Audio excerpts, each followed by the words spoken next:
Hey, Nick Williams here with Medicare Millionaire, and I am going to discuss in this video whether you should remain an agent or whether you should build and grow your agency, adding staff or agents. And I have an article on my website. It's called Agent versus Agency.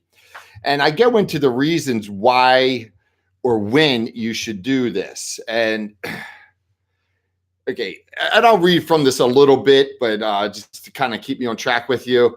All right, so yes, you should build an agency. That should be an objective of yours because, as it says here, if you're producing at a high level, you are an insurance agency, and you're going to need support to process your admin side of the business.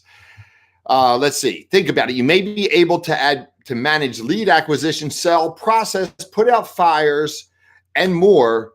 But are you going to be able to track commissions and make sure you're getting paid properly? How about creating and managing your social media platform and your website? A lot of agents don't have any idea, or they have these terrible, terrible websites that look like United Healthcare Junior, and it's like so obvious that they just have not put any effort at all into this. Perhaps you'll opt out of future internet marketing altogether. And that would be a mistake. This is what's happening, though. Agents they're working, but they're not. They tell me, they say, well, I'm just going to do this telemarketing stuff. But which is good because that's all you need to do to create business now in many areas of the country, and you can kill it. But what about your future? And why would you not put more effort into it? I think those are the people that are only working 30 hours a week. And, they say to me, I want to do that. They're going to do this. And I agree with them often. And I probably shouldn't. And oftentimes I don't. But I probably should never agree. They say, well, I'm just going to start with the telemarketing and then I'll pick up that other stuff. I'm like, probably not the best deal. When you have people around you, it makes you a better agent because you now have more invested in the business, and you're putting more thought into it, and you're interacting with people. A lot of agents are all by themselves.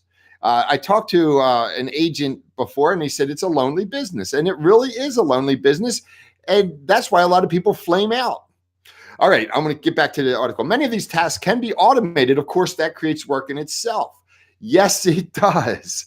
When you implement a CRM, you'll see work because you'll just have to kill yourself. We got a commission management software program because most of these CRMs don't manage commissions, and the ones that don't do a good job at it because you got to figure out all the imports, match fields, all this stuff. It's tough. It really is tough. And you just can't do it, let alone learning the CRM, and you got to learn all these workarounds because they don't do everything you want it to do. It's a job in itself. Okay. And we can help you get a virtual assistant at lower cost. Are you always going to set your own appointments and respond to underwriters' requests? Okay. I think at some point, says the article, these tasks can be handled at a lower cost than doing it yourself. All right, I'm not going to go into contracts, but it is important that if you're going to build an agency that you're with an FMO that has the room for growth. And of course, we're a top FMO. This is plugging our products there. All right, let's take this in another direction. Actually, I have mentioned this, but internet and content marketing, that's a growing trend, and it's going to continue indefinitely. You as an agent need to be part of this trend, or one day you'll just settle for less business. Understand that these other markets are going to contract. So as the internet grows and takes over more of the lives of people, which it appears it's doing at a pace that cannot be stopped, you're going to see a lesser level of interaction on the phone, and you're going to see, so that's going to cut into that. So there are reasons that you must be here. You must be on that internet. And again, we keep pushing people that way, but you need people to help you get there. All right. So I go on in the article to say at minimum, an in-house admin person, along with a junior agent to manage the business in the event of your absence, would be beneficial. Yes, I always recommend that you get a junior agent. And I'm going to get to when you do this, but definitely have a junior agent. If you're out of town or you've been doing this for years and you want to sit back and take a breather because it's time, you've earned it, you got a junior agent. You can continue to preserve and even build your book of business. So at a bare minimum, a junior agent, again, it'll keep you honest. And I believe you should always be recruiting an agent because that will very much keep you honest.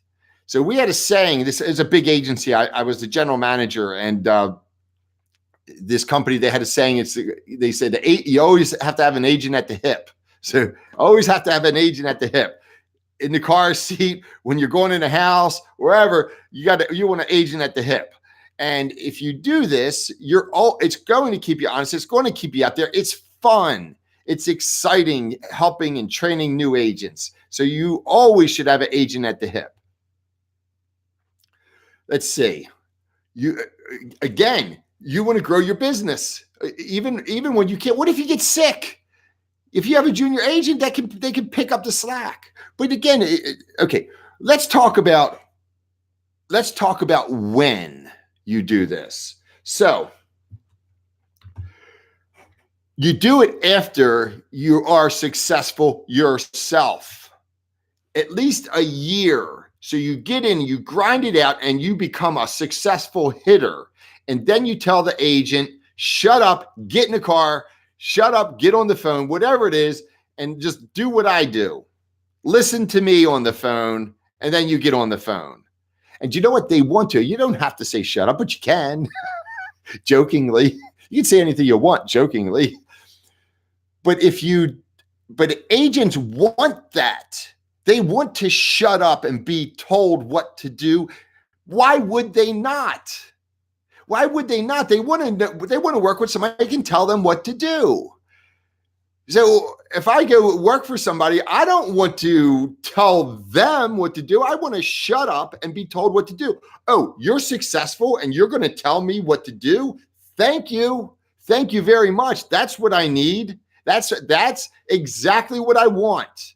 When I started in this business, I did not have that. And what happened was, through my own just sheer will and just enthusiasm, I was successful out of the gate. The first company I worked with, I was sitting on a beach in Hawaii in about a year's time. So that's so right out of the gate. Actually, it was a year and a half because I qualified the first year, but the trip was later. So, but I didn't have anybody. And then I start making bad decisions, but there was nobody there to tell me, shut up. Nick, stop, shut up, do what I tell you to do. Probably because I had such a big ego. But okay, ad agents. The typical agent earns $43,000 a year. You're going to get a piece of that, at least the overrides. So, you add 10 of them, over time, always an agent at the hip after you've been successful.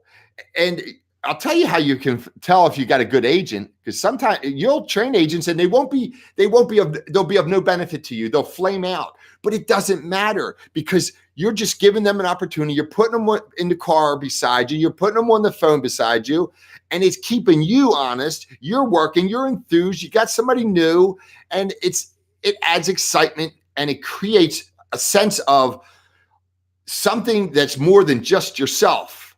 And that's a good thing. Even if they don't work out, I mean, we care, but in a sense, you could say, well, who cares? I tried. It's not as though you lost any money. You're not paying them a salary. You made money. You improved your craft because you learn what you teach. So this is important. This is very important stuff. The more I talk about it right now, the more I'm sold that you must do this. What else? What else do we have here? I think that's enough. I'll tell you this other story about this, about hiring new agents or recruiting before you're ready. I was recruited. as of this month, it was over 30 years ago that I was recruited. I was first licensed in August of 89. So that would be 30 years in August that I was licensed. But I was recruited. Right at this time, 30 years ago, I was working or not working. I was being recruited and going through training stuff with A.L. Williams, the multi-level company. And at the time, I was working at a union grocery store. I worked there before, when I was a kid, went in the military, got out, went back to the grocery store. Then I figured out, well, what am I going to do? And I went now I'm going into the insurance business. But the guy that recruited me also worked at another grocery store, a competing grocery store. This is up in Maryland. And so he worked at a competing grocery store, which is, just a sidebar that's unimportant.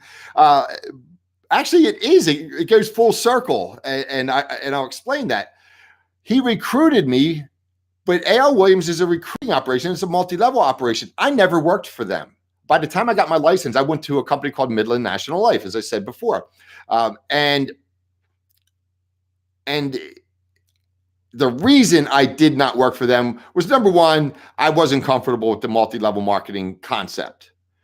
They did get to some of my natural market, though, in training me. That's what companies do. Get your natural market, you leave, and they got it. But so anyhow, the reason I didn't stay with them is because I did not respect the talent and the abilities and the just knowledge base that this guy that recruited me had. And he was going to be my point man. So how are you going to recruit somebody that doesn't respect your knowledge? You may have a great work ethic, and that might be enough. It might not. Okay, but if you're recruiting somebody, or again, as a manager, this is why I'm telling you to become successful first. You can tell that person and they will listen to you. You can tell them things to do. Now, if in this instance, this guy's name was Skip, I think. Skip or Chip. But anyhow, he did not earn my respect from the standpoint of, this is the man that's going to lead me into this fire. And so I didn't stay with them. I went with another company. And it was years later, like 5 years later.